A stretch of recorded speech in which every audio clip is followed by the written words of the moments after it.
আগামী রবিবার বসিরহাটে রামনবমী মিছিল অনুষ্ঠিত হয়। সেই মিছিলের আগে পুরো এলাকা মোটর বাইকে করে পরিদর্শন করল পুলিশ সুপার অলকানন্দ ভওয়াল। ভোটের উত্তাপ চারিদিকে, বিভিন্ন রাজনৈতিক দল তাদের ভোটের প্রচার শুরু করেছে তাদের মতো করে।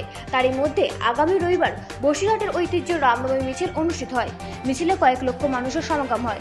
সেই মিছিল যেখান থেকে বেরোবে এবং যে রাস্তা দিয়ে যাবে, পুরো রাস্তা এবং সেই সব এলাকা নিজে মোটর বাইকে চেপে পরিদর্শন করলেন বসিরহাট পুলিশ জেলার পুলিশ সুপার অলকানন্দ ভওয়াল।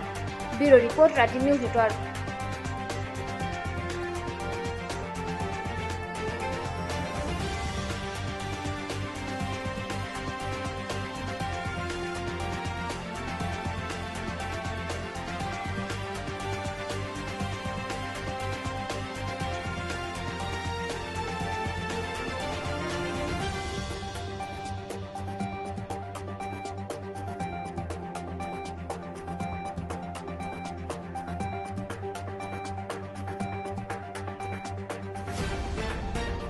আজকে হঠাৎ বাইকে করে আপনার রামদেবের পরিদর্শন করলেন কি কারণে?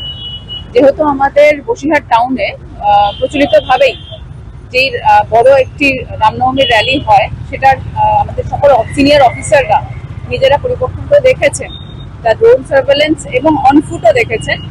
As SP of the district আমি আমার টিম নিয়ে, তারা সকলেই ছিলেন, কোন জায়গাগুলো সেন্সিটিভ, কোন জায়গাগুলো ট্রাফিকের জন্য সেন্সিটিভ, মানুষের যাতে অসুবিধা না হয়, চিরাচরিতভাবে যেভাবে হচ্ছে যেন সুষ্ঠুভাবে করা যায়, সেটাই আমরা পরিদর্শন করলাম।